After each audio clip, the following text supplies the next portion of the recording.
Bom, hoje nós vamos dar início à nossa carta do apóstolo Paulo à igreja de Filipos, dos Filipenses. Hoje eu quero dar uma introdução sobre a carta, falar um pouco sobre a obra do apóstolo Paulo com seus cooperadores em Filipos, e nós vamos aprender passo a passo o desenrolar dessa história, amém? Então abra por gentileza aí, carta do apóstolo Paulo aos Filipenses, capítulo 1.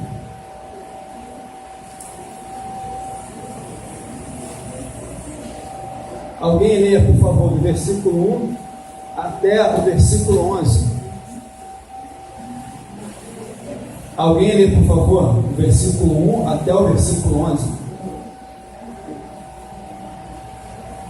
Paulo de Timóteo, certo por Jesus Cristo, a todos os santos em Cristo Jesus que estão em Deus, como os bispos e diáconos. Graça a vós e paz, da parte de Deus nosso Pai e da do Senhor Jesus Cristo. Dou graças a Deus todas as vezes que me lembro de vós, fazendo sempre com alegria oração por vós em todas as minhas súplicas, pela vossa cooperação no Evangelho, desde o primeiro dia até agora, dando por certo Cristo, que aquele que em vós começou a boa obra, aperfeiçoará até o dia de Jesus Cristo, como tem por justo sentido de vós todos, porque vos retenho em meu coração, pois todos vós fostes participantes da minha graça, tanto nas minhas prisões como na minha defesa e confirmação do Evangelho, porque Deus me é testemunho das saudades que tenho de vós, de todos vós tenho, em entranhável afeição de Jesus Cristo. E peço isso, que a vossa caridade aumente mais e mais em ciência e em todo conhecimento, para que aproveite as coisas excelentes, para que sejais sinceros e sem escândalo algum até o dia de Cristo, cheio de frutos de justiça, que são por Jesus Cristo para a glória e louvor de Deus. Amém? A gente vai começar até aqui, depois eu vou ler os outros versículos. Mas a primeira coisa que eu quero que os irmãos possam entender nessa manhã é sobre a cidade de Filipos. Que na verdade o nome dessa cidade não era Filipos, era Cremíderes. Cremíderes, tá bom? Esse era o nome da cidade, e essa palavra Cremíderes significa pequenas fontes, tá bom? Então essa palavra ela significa pequenas fontes. Por quê? Porque a cidade de Filipos, antes de ser Filipos, era Cremíderes. Ela era edificada sobre um monte, então ela tinha muitas fontes de água, entendeu, meus irmãos? Ela tinha muitas fontes de água, por isso que o nome da cidade era Pequenas Fontes. Mas aí, um pouco assim da história, Filipe II, que é o pai de Alexandre o Grande, você já deve ter ouvido falar, o pai de Alexandre o Grande, ele conquistou essa cidade de Cremíderes, e após ele conquistar essa cidade, ele batizou ela com seu nome. Foi daí que mudou de Cremíderes para Filipos, entendeu? Ele batizou a cidade em homenagem ao seu nome, e ele mudou o nome dessa cidade para o quê? Para Filipos. E após essa conquista do pai do Alexandre o Grande, Filipe II, depois que ele conquistou vários territórios, depois que o Império Grego avançou, enfim, nós sabemos que após o Império Grego veio o Império Romano. E quando o Império Romano veio, ele veio conquistando muitos territórios, muitos lugares, muitos países, e 200 anos depois, o nome dessa cidade que é mudado, que era o Império Grego, em que Filipe II colocou o nome dessa cidade em homenagem ao seu nome. 200 anos depois, essa cidade vai ser conquistada pelos romanos. Você vai entender onde eu quero chegar. 200 anos depois, essa cidade ela foi conquistada pelos romanos.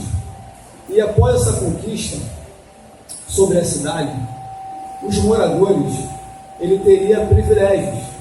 Por quê? Os romanos eles colonizaram a cidade. Eles colonizaram. E após fazer isso, a vantagem para as pessoas que moravam em Filipos é ser um filipense, porém um cidadão romano. Ela tinha isenção de impostos, ela tinha guarnição militar para proteger a cidade, ela tinha essa questão de isenção de impostos, ela podia pedir uma audiência jurídica. Então essa cidade de Filipos, depois que ela foi colonizada pelos romanos, ela tornou-se a principal cidade da Macedônia. Então os moradores que moravam em Filipos, eles assim podiam se gloriar por ser uma cidade colonizada e ter privilégios. Então eram poucas cidades em Roma, do Império Romano, que colonizava alguns lugares. Você pode ver isso aqui em Atos capítulo 16. Abra por gentileza, Atos capítulo 16.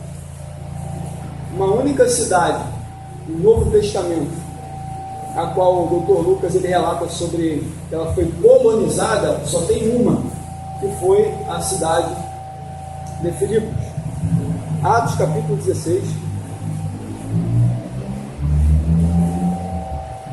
versículo 12.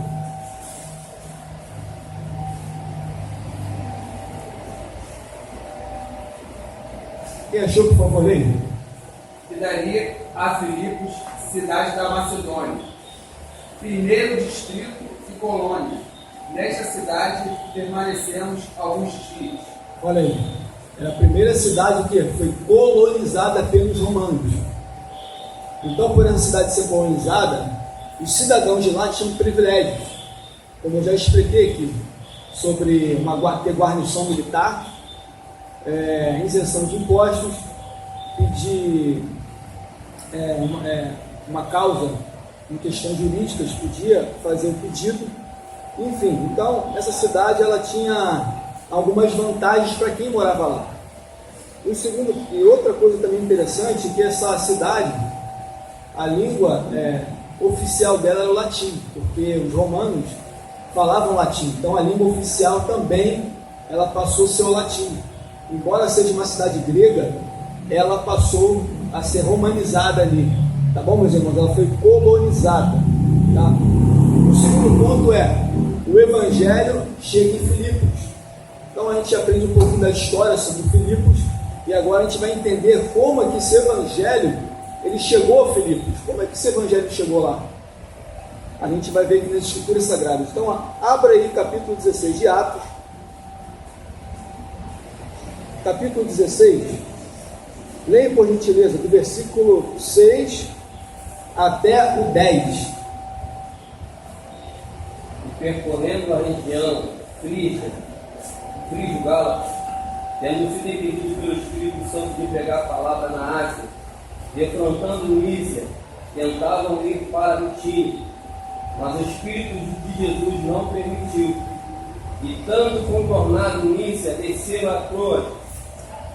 À noite sobreveio a Paulo uma visão na qual um varão macedônio estava em pé. Ele rogava dizendo: passa a Macedônia e ajuda.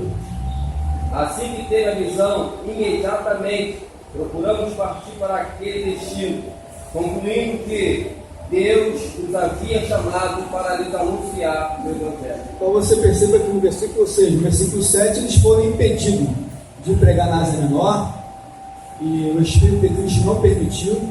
E à noite Paulo tem uma visão em que o varão diz para ele o quê? Paulo, passa para a Macedônia. E aí Paulo concluiu que Deus havia chamado para pregar o Evangelho na Macedônia, que foi a primeira porta no continente europeu em que o Evangelho entrou. Então aqui você pode ver em que o Evangelho entrou no continente europeu a partir desse capítulo aqui. Mas Paulo ele não foi sozinho para lá. Ele tinha cooperadores com ele para essa tarefa de evangelização, para essa tarefa de falar do Evangelho. Ele não foi sozinho. Você pode ver que no versículo 10 diz assim: logo depois desta visão, procuramos, plural, procuramos partir da Macedônia, concluindo que o Senhor nos chamava. Então quem são essa equipe de cooperadores que estavam com Paulo? Lucas, Timóteo e Silas. Então esses quatro homens, eles vão até a Macedônia, segundo aquilo que a visão que Paulo teve à noite do varão da Macedônia. Então Paulo vai com uma equipe para evangelizar a Macedônia. Tá bom, meus irmãos?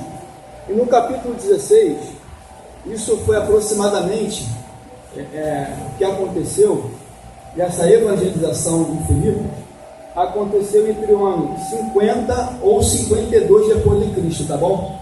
Só por uma curiosidade, uns anos entre o ano 50 ou 52 depois de Cristo.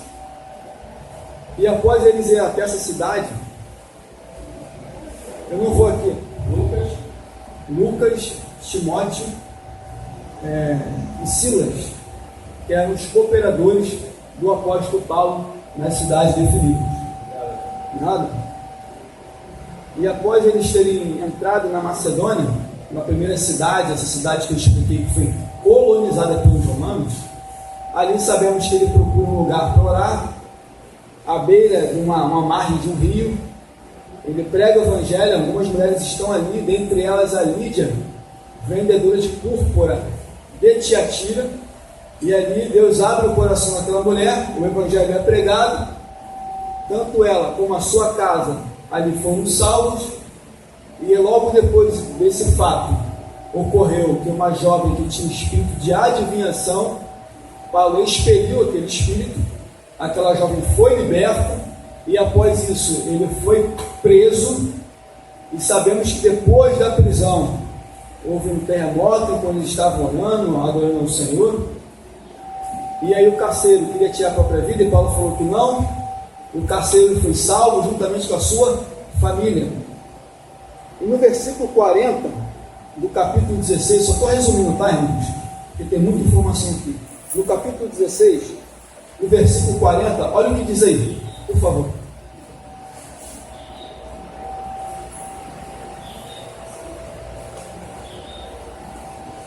Pode ler, irmãos, vamos interagir.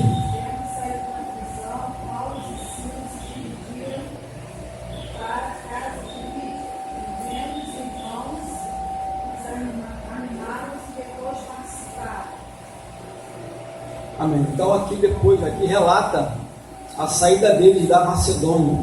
Tá bom, meus irmãos? Agora nós vamos entrar na carta do apóstolo Paulo aos Filipenses. Como é que surgiu essa carta? Como é que essa carta foi elaborada, foi estruturada para escrever para a igreja? Tudo tem um motivo. E a gente vai descobrir um pouquinho sobre isso aqui. Tá bom? Então, aproximadamente, a gente nunca pode cravar no ano 60 ou 63 depois de Cristo. Ou seja, 10 anos se passaram após ele ter evangelizado Filipos. Passaram-se 10 anos. O que aconteceu com aquela igreja nesse percurso de 10 anos? Será que a obra acabou? Será que as pessoas que estiveram lá aqui, o evangelho foi alcançado, elas desistiram do evangelho? Será que elas se apartaram do evangelho? É o que nós vamos descobrir aqui. Paulo, ele estava na prisão, agora, nessa carta aqui. Ele está em Roma, ele está 2 anos preso para ser julgado diante de César, porque ele havia apelado para César, para se apresentar para César diante da sua causa, porque ele era romano. E Paulo, ele fica por um espaço de 2 anos preso num lugar em que ele alugava. Abra por gentileza aí Atos, capítulo 28. Atos capítulo 28, versículo 30 e 31.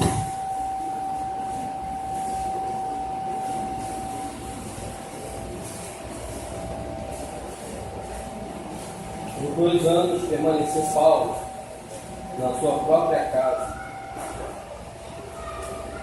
que é o lugar onde recebia todos os que procuravam, pregando o reino de Deus e com toda a intrepidez, sem impedimento algum, ensinava coisas referentes ao Senhor Jesus Cristo. Então agora, Paulo, ele está preso, ele está em Roma, ele está aguardando julgamento diante de César, mas enquanto ele não aguardava esse julgamento, enquanto não acontecia, o que ele faz aqui? Ele estava pregando o evangelho. Então muitas pessoas foram até o apóstolo Paulo, e ele assim pôde falar acerca do reino de Deus. Mas como é que essa carta surgiu? Como é que isso se desenvolveu? Alguns acreditam, irmãos, que um membro da igreja de Filipe, chamado Epafrodito, esse membro dessa igreja, quando ele soube que o apóstolo Paulo estava preso, tanto ele como a igreja ela envia Epafrodito até o apóstolo Paulo. A gente vai ver aqui na carta, tá bom? Ela envia Epafrodito, e Epafrodito vai levar uma oferta para o apóstolo Paulo, a mando da igreja, porque a igreja abençoava o ministério do apóstolo Paulo. Abra aí Filipenses, olha, você volta novamente em Filipenses, capítulo 2,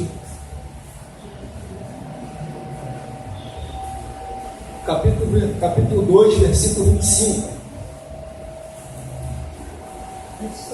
Que era embora de ele. Não, capítulo 2, versículo 25. Isso, 25. Julguei contudo necessário mandar-vos para fazer o meu irmão e cooperador e companheiro nos combates, e vosso enviado para prover as minhas necessidades. Olha aí, o vosso enviado para suprir as minhas necessidades. Ou seja, quem enviou da igreja de Filipos para Roma? A igreja de Filipos enviou quem? Epafrodito. E Epafrodito vai levar uma oferta para o apóstolo Paulo. Né, meus irmãos? Então, após ele levar essa oferta para o apóstolo Paulo, ele vai contar as coisas que estão acontecendo na igreja. Paulo vai falar sobre o seu estado pessoal, como ele está, que ele estava bem. Ele vai falar sobre o progresso do evangelho, que nós daqui a pouco vamos entrar aqui. Enfim, alguns assuntos vão ser tratados entre Paulo e Epafrodito. Uma coisa que me chama a atenção é que, além disso, que diz aqui o texto, vamos agora no capítulo 4, versículo 18, só para testificar aquilo que falamos no versículo 25 do capítulo 2.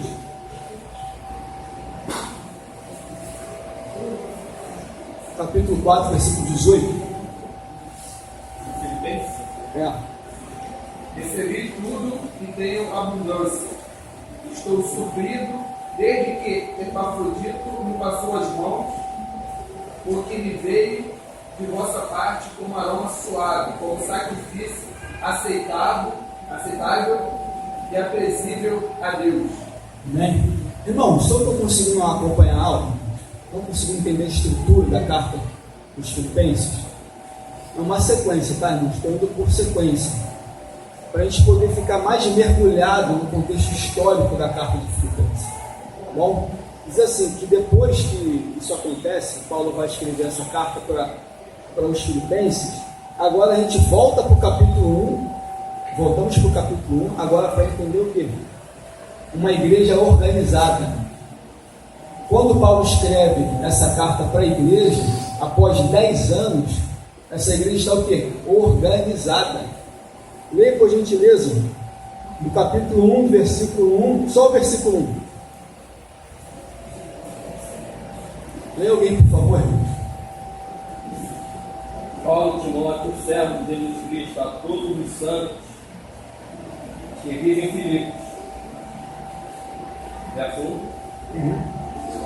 Falou, irmão? Pode continuar. Paulo, Timóteo, servo de Jesus Cristo, a todos os santos em Cristo Jesus, inclusive bispos e diáconos, Isso que aí. vivem em Filipos. Graça e paz a vós outros, da parte de Deus nosso Pai e do Senhor Jesus Cristo. Então, quando Paulo vai escrever essa carta, ele escreve a igreja, ela tem bispos e tem diáconos. Ou seja, o que são bispos? Bispo é aquela pessoa que está alerta, é aquela pessoa, é um supervisor, é aquele que está atento à obra de Deus. Esse é o papel do bispo, está atento, está alerta à obra de Deus, supervisionando a igreja do Senhor. E tinha diáconos que cuidavam das questões sociais da igreja. Então, como olhamos aqui no plural, bispos e diáconos, então dá a entender que a igreja não estava centralizada em uma pessoa só. Tinha um colegiado ali, tinha mais de um bispo. Então, esse colegiado aqui, não sabemos o número, mas que eles davam suporte para a igreja na questão ministerial. E tinha diáconos que davam suporte na questão social. E se você quer aprender sobre a questão do diaconato, como surgiu, é só você ler lá Atos capítulo 6. Lá você vai ver a instituição dos diáconos, como isso ocorreu, tá bom, meus amigos? Então essa igreja, ela estava organizada por bispos e diáconos. Agora, outra coisa que a gente pode ver aqui, avançando mais um pouquinho, no versículo 3. Alguém lê, por favor, o versículo 3 aí?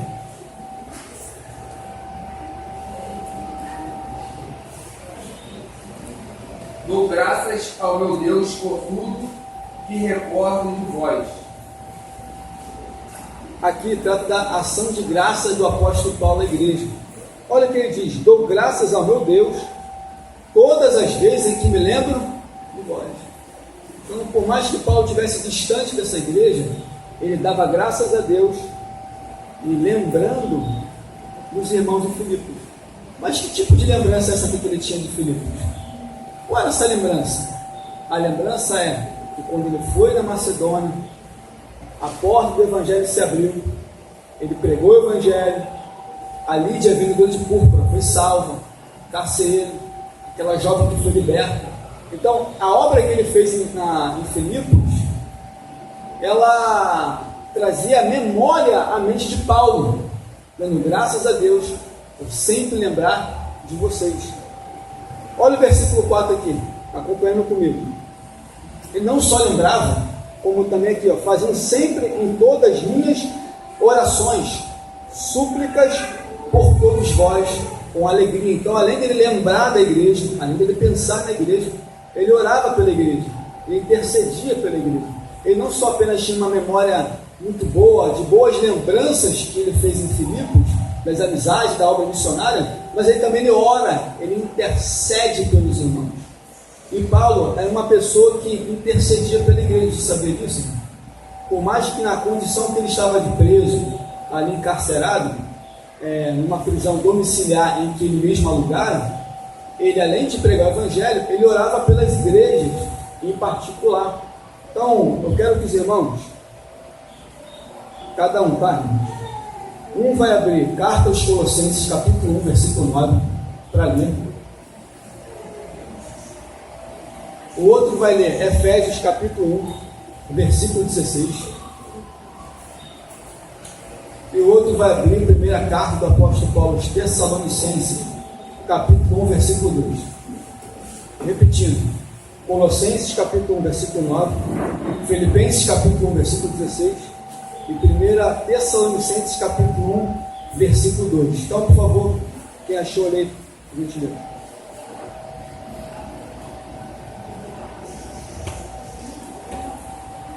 Irmãos, vamos, amigos.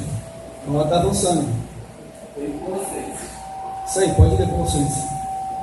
Aos santos e fiéis irmãos em Cristo que se encontram em Colossos, graças e paz a vós outros da parte de Deus, nosso Pai. Versículo 9 agora. Por esta razão também, nós, desde o dia em que ouvimos, não cessamos de orar por vós e de pedir que transbordeis de pleno conhecimento da sua vontade, em toda sabedoria e entendimento espiritual. Então Paulo também orava pela igreja de Colossos. Você percebe, ele está preso, mas ele não só está orando pela igreja de Filipos, ele orava pela igreja de Colossos. Agora, vamos voltar agora para Efésios, capítulo 1, versículo 16. Capítulo 1, versículo 16. Quem abriu, por favor, leia. Não cesso de dar graças por vós, fazendo menção de vós nas minhas orações. Olha aí, outra igreja que ele também intercedia, que ele orava. A igreja de Éfeso. Agora, uma outra igreja de Tessalônica. Vamos agora na carta aos Tessalonicenses, capítulo 1, versículo 2. Quem achou, leia, por favor. Sempre dando graças a Deus por todos nós, fazendo menção a vocês em nossas orações, sem cessar. Amém. Então, aqui eu só peguei só alguns textos para você ver que Paulo, ele orava pelas igrejas. E cada uma delas ele tinha um pedido específico sobre a igreja. Então ele não só pregava o evangelho, recebia as pessoas, mas ele também orava por aquelas igrejas que ele havia fundado, aquelas igrejas que ele havia pregado. menos Colossos, porque ali foi uma outra pessoa que fundou. Vamos lá. Versículo 5 agora, vamos falar sobre a cooperação dos filipenses e a obra de Cristo neles. Versículo 5 diz assim: pela vossa cooperação no Evangelho, desde o primeiro dia até agora. Essa igreja aqui, ela cooperava com o apóstolo Paulo. Ela, embora não estivesse presente com ele, mas ela fazia a sua cooperação. O que é cooperar? Estar junto, atuar junto. Embora ela não estivesse com Paulo lá, mas ela de alguma forma ela cooperava com o ministério do apóstolo Paulo. E que maneira é essa? De que forma era essa que os filipenses ajudavam a igreja? Qual era a forma? Já que não podiam estar juntos, já que não se viam há 10 anos, de que forma eles poderiam cooperar com essa obra? A oferta. A oferta que era enviada por Epafrodito, nessa ocasião, era uma forma de cooperar com o ministério do apóstolo Paulo. Era o que? Abençoava. Era uma igreja de quê? De mão aberta. Então, desde o primeiro dia, lá no início da obra, até o presente momento em que ele estava preso, a igreja ajudava. A igreja colaborava com o ministério do apóstolo Paulo. Então, olha o capítulo 4. E essa carta dos Filipenses, essa carta que Paulo escreve aos Filipenses, se eu estudando, lendo um pouco, é a única carta que ele não repreendeu a igreja, foi de Filipos. As outras igrejas estavam distorcendo o evangelho, e ele sempre vinha com uma carta para a igreja se consertar e voltar, né, ao início de tudo. E a igreja de Filipe não, é uma igreja organizada, que tinha a palavra e que abençoava. Ou seja, o Paulo nunca teve problema com a igreja de Filipe. É uma observação. É interessante essa observação, mas a única questão que teve ali, teve só um probleminha com 2 membros da igreja, né? Sintique e Evódia, que elas estavam entre si, mas algo que não denegriu a obra, que é algo que não destruiu, algo que não acabou com o ministério. Então é uma carta muito amorosa. Essa carta aqui, ela tem um profundo amor de Paulo pelos filipenses. Uma boa observação. Capítulo 4, versículo 15 aí, por favor. 15, versículo 16. E sabei também vós,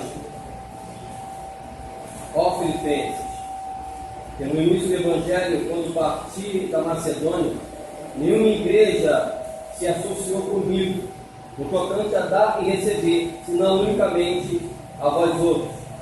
Porque até para Tessalônica mandaste, não somente uma vez, mas 2, o bastante para as minhas necessidades.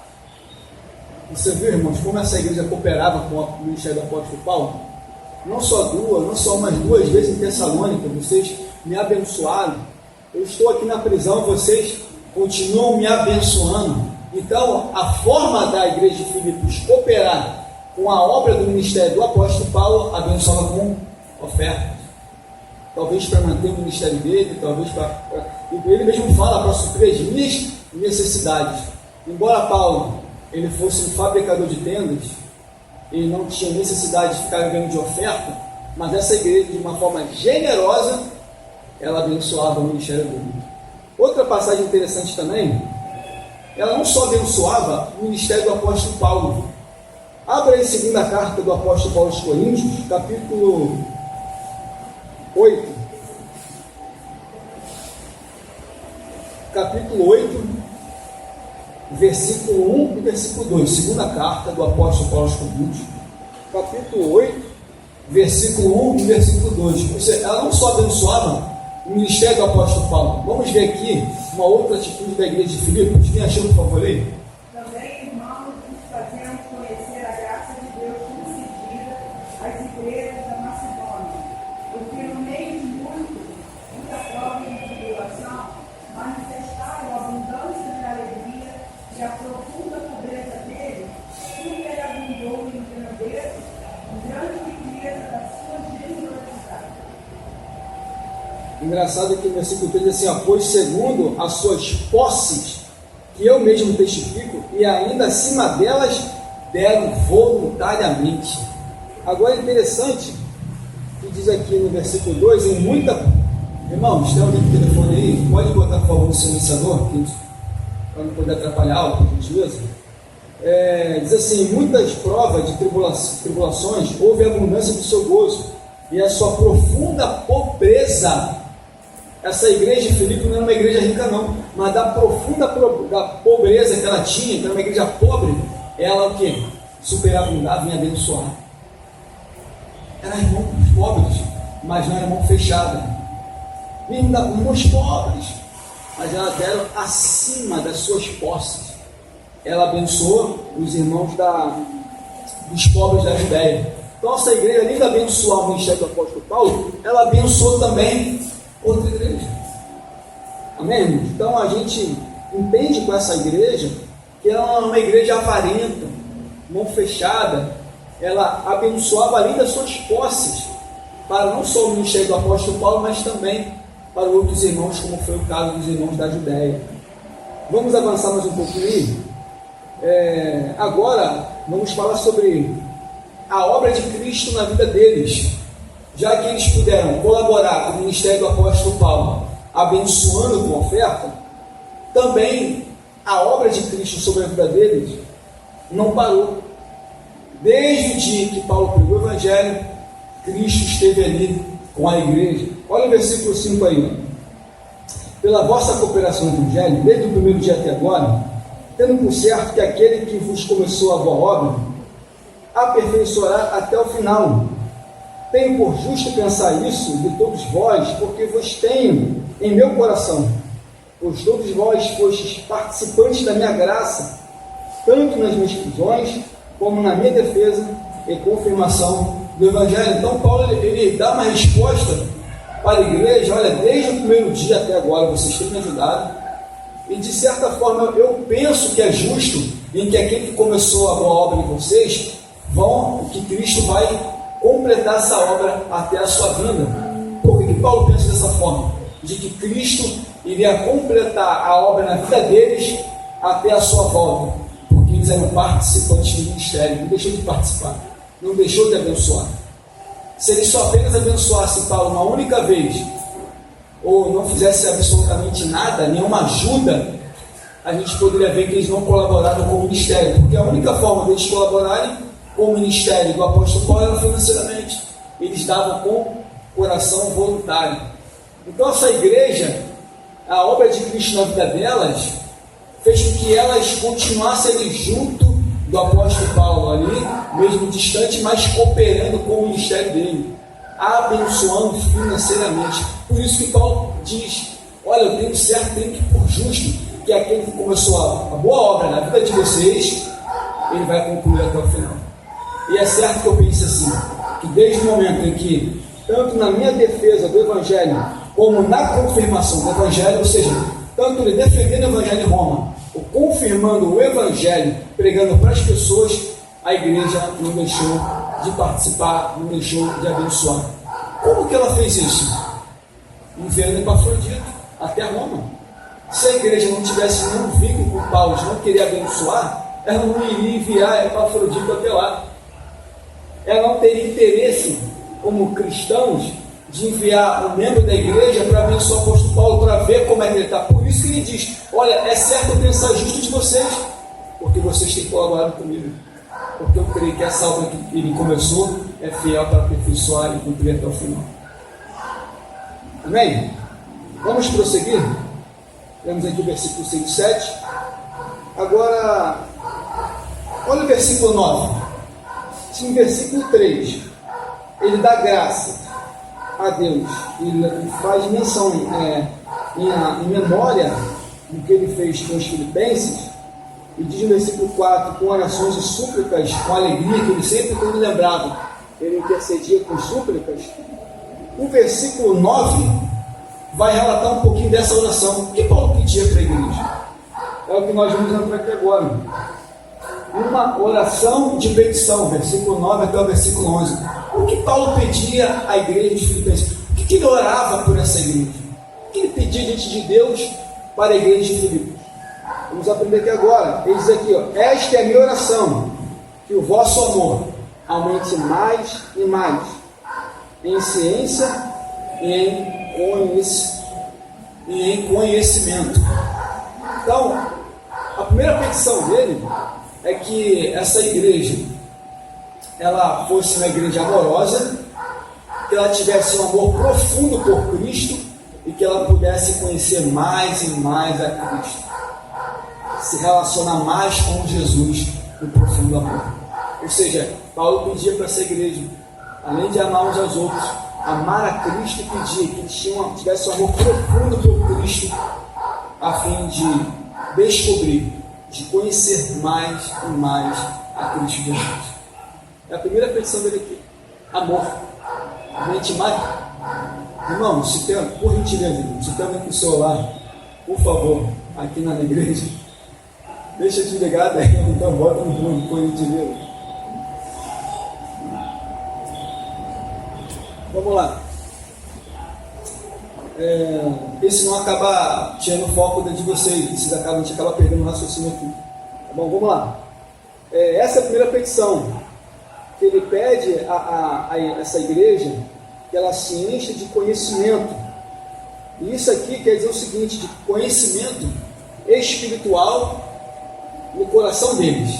Ou seja, amar profundamente a Cristo, ter um conhecimento espiritual no coração, não só intelecto, não só saber de Cristo e só apenas ficar aqui. Mas tem que entrar aqui, está no coração. Pode falar.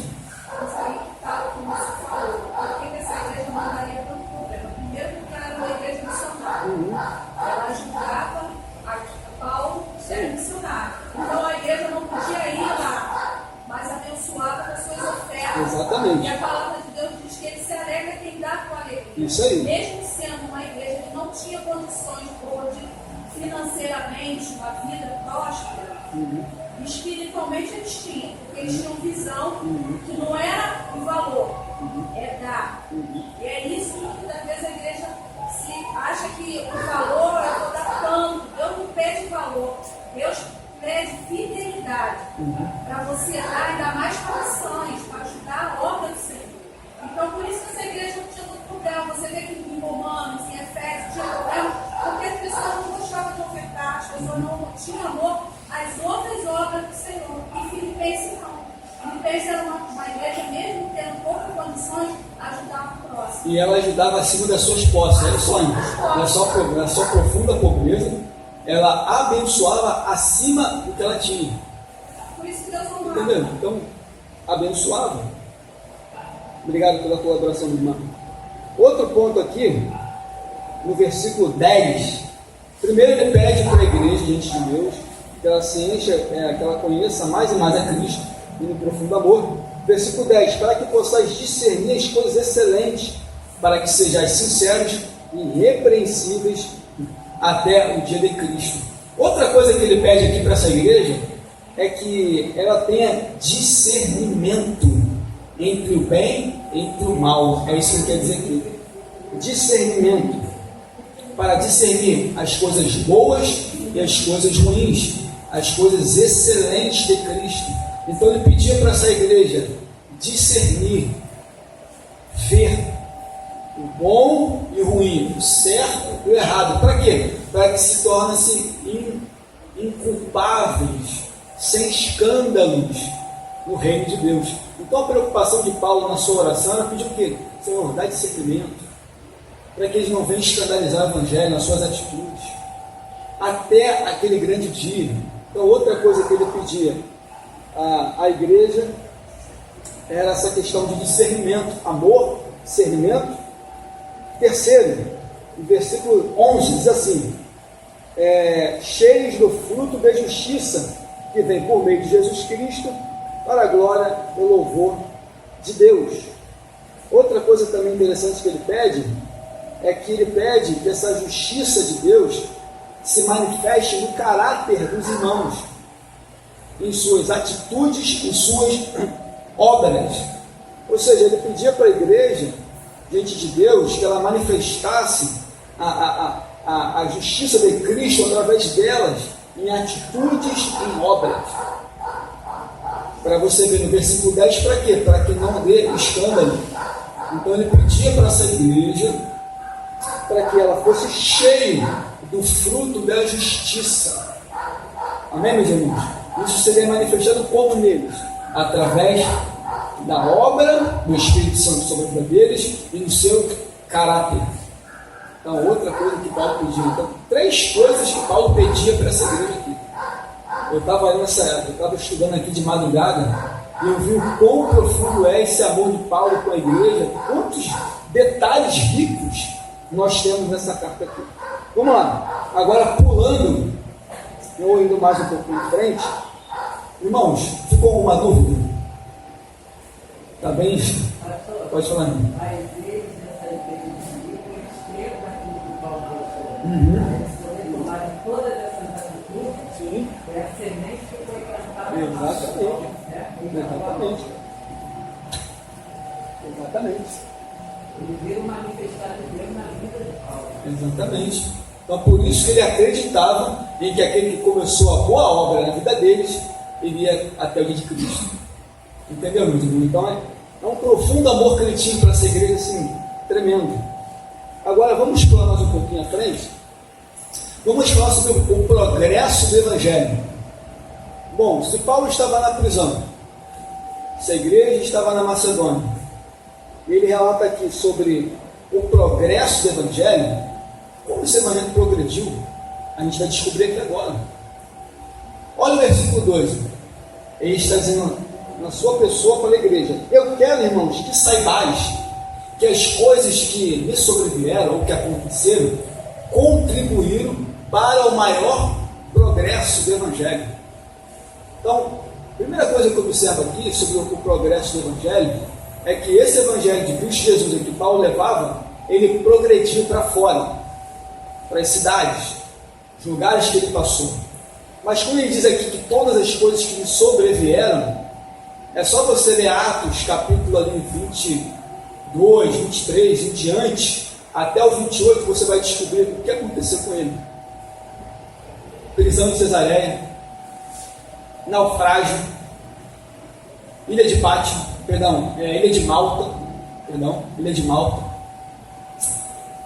Uma série de coisas aconteceu com ele, mas que tudo que aconteceu com ele foi o quê? O progresso do Evangelho. O Evangelho progrediu.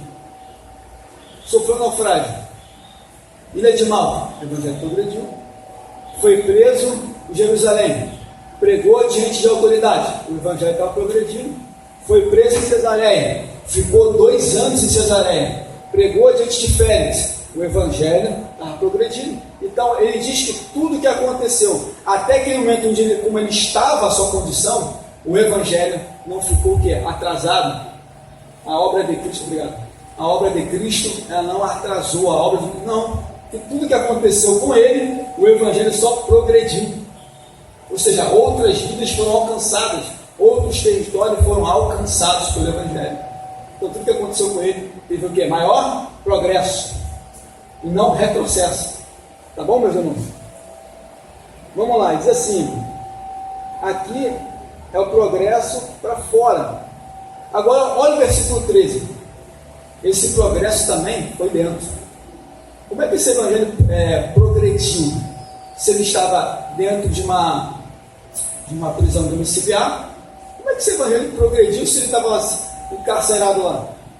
A resposta está aqui: de maneira que as minhas cadeias em Cristo se manifestaram a toda a guarda pretoriana e os demais. Esse Evangelho progrediu no momento em que ele estava antes de chegar a Roma, com tudo que ele passou, progrediu. E esse Evangelho que ele pregava progrediu também dentro. Como? A guarda pretoriana. A guarda pretoriana, alguns dizem que era constituída por 10.000 soldados romanos. 10.000. E a função dessa guarda pretoriana era guardar César, a maior autoridade de Roma. Então essa guarda pretoriana é uma guarda preparada, digamos assim, tipo uma BOP, bem preparada, de elite. Os melhores, eles ficavam guardando a casa de César e também guardava presos políticos para se apresentar diante de César. Porque Paulo aqui está sendo preso político. Então, essa guarda pretoriana, uma guarda sensacional, preparada, diz aqui que haviam trocas de soldados, ou seja, cada dia, se era 12 horas, se era 24 horas, alguém ia lá, vigiava Paulo. Alguém ia lá, vigiava Paulo. E cada vez que um soldado ia para vigiar Paulo, diz o texto, de maneira que as minhas cabeças se tornaram conhecidas de toda a guarda pretoriana, ou seja, ele estava pregando os evangelhos romanos para aquele soldado de elite preparado para guardar César e guardar os presos políticos. Paulo não deixou essa oportunidade de passar batido, ou seja, ele estava ali pregando o evangelho, os romanos, os soldados, para aquelas pessoas de elite.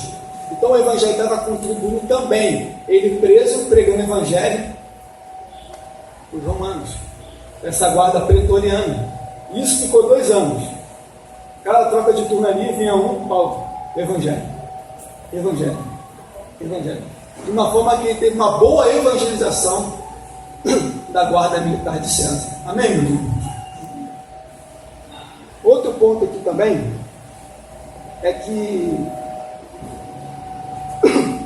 além desse progresso do evangelho que aconteceu com ele, com as coisas de fora até chegar em Roma, e com as coisas de dentro da prisão que ele evangelizava, tem outro dado interessante também, no versículo 13. Versículo 14, leia por favor, versículo 14 do capítulo 1. E a maioria dos irmãos, estimulados no Senhor por minhas algemas, ousam falar com mais desassombro a palavra de Deus. Ou seja, os irmãos que vivem em Roma, depois que souberam, poxa, Paulo está pregando para a guarda de elite de César, sem medo nenhum. Você está pregando para essa guarda de elite do Império Romano, o que também nos impede de pregar se nós estamos fora? Ele preso, está pregando o Evangelho, e nós que estamos fora, não vamos pregar? Então isso deu o quê? Ânimo. E eles pregaram o Evangelho sem medo. Se Paulo estava pregando para os soldados, e Paulo não tinha medo, e os irmãos de fora tomaram coragem, e assim, de pregar o Evangelho. Abre Atos dos Apóstolos, capítulo 28. Atos dos Apóstolos, capítulo 28, versículo 14 e versículo 15. Onde achamos alguns irmãos que nos rogaram que ficássemos com eles 7 dias, e foi assim que nos dirigimos a Roma.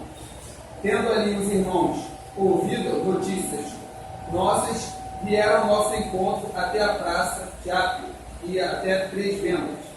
Vendo-os Paulo e dando por isso graças a Deus, sentiu-se mais animado. Ou seja, esses irmãos aqui já tinham uma igreja em Roma.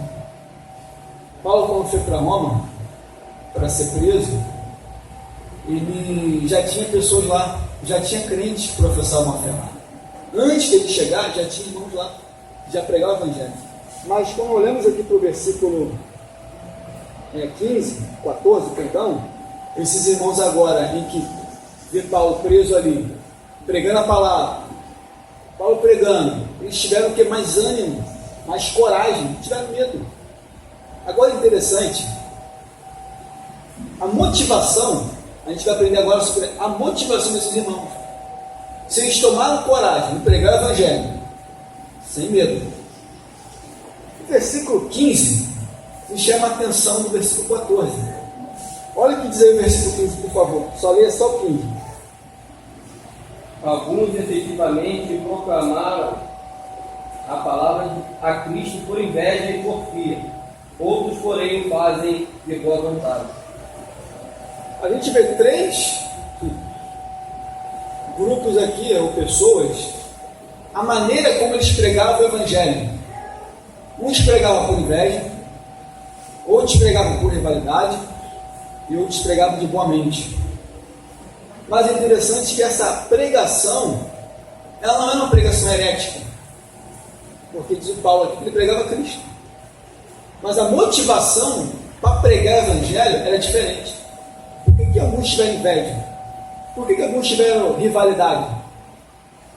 Será que porque Paulo recebia as pessoas na prisão, muitas pessoas iam procurar ele evangelizava, falava aos romanos, isso talvez despertou uma inveja em algum irmão, e por essa inveja ele, não, vou pregar mais que Paulo, aqui em Roma vou fazer mais, mas pregava Cristo. Outros pregavam por rivalidade, isso aqui é só uma hipótese, não estou confirmando nada, tá, gente? Uma hipótese. E outros pregavam por rivalidade, mas pregavam Cristo. Então a mensagem aqui não tinha erro. O problema é o que? A motivação de como iam pregar o Evangelho. Uns pregavam por inveja, outros por rivalidade, e outros de boa mente. Versículo 16 diz assim: estes por amor, sabendo que aqui estou para a defesa do Evangelho. Ou seja, esses irmãos, esse grupo, ou essas pessoas, sabem que estou aqui por amor a Cristo e amor ao Evangelho. Então Paulo, quando pregou o Evangelho em Roma, ali encarcerado, ele mesmo fala a estes por amor, sabendo que aqui estou. Eles sabem que por amor que aqui estou por causa do Evangelho. Eles sabem disso. Mas por mais que eles soubessem isso, versículo 17, aqueles contudo que pregam Cristo por contenda, não sinceramente pensando que poderão causar alguma aflição por estar preso. Ou seja, se pregam por rivalidade, né, a Cristo Jesus, pensando que vai trazer mais aflição para mim, não vai acrescentar em nada. É isso que ele quer dizer. Você acha que essa disputa entre essa rivalidade e pregar Cristo vai trazer alguma aflição para mim? Nenhuma. Já estou preso. Estou aqui. E vocês estão do lado de fora, estão tendo rivalidade para pregar o Evangelho. Eu acho que isso vai acrescentar uma coisa para mim? Acrescentar nada. Amém, meus irmãos? Entendeu, irmãos? Olha outro dado interessante, versículo 18. Não importa, contanto que Cristo seja pregado, seja anunciado por pretexto ou verdade, nisso me regozijo, e nisso eu vou me regozijar mais. Ele não está dizendo aqui, sobre essa questão da pregação, o que importa para ele é Cristo. O que importa para Paulo não é o sentimento da maneira como eles pregavam o Evangelho. Se é por rivalidade, se é por inveja, se é por boa mente. O que Paulo fala aqui, o que importa isso? O que importa a motivação dele? O que importa para mim é que eles pregam Cristo. Entendeu, meus irmãos? Então Paulo não estava preocupado da maneira como eles pregavam, por o sentimento da pregação do Evangelho. O que importa para Paulo é que pregasse Cristo ressurreto, verdadeiro, na essência, sem heresia. Mas o sentimento e a motivação que era errada. Mas ele diz: o que importa isso? O que importa para mim? A motivação de vocês. O que importa é que Cristo seja pregado. Alguém quer falar uma coisa? Estamos com bastante tempo. Agora eu vou abrir aqui para a gente poder debater um pouquinho sobre essa carta.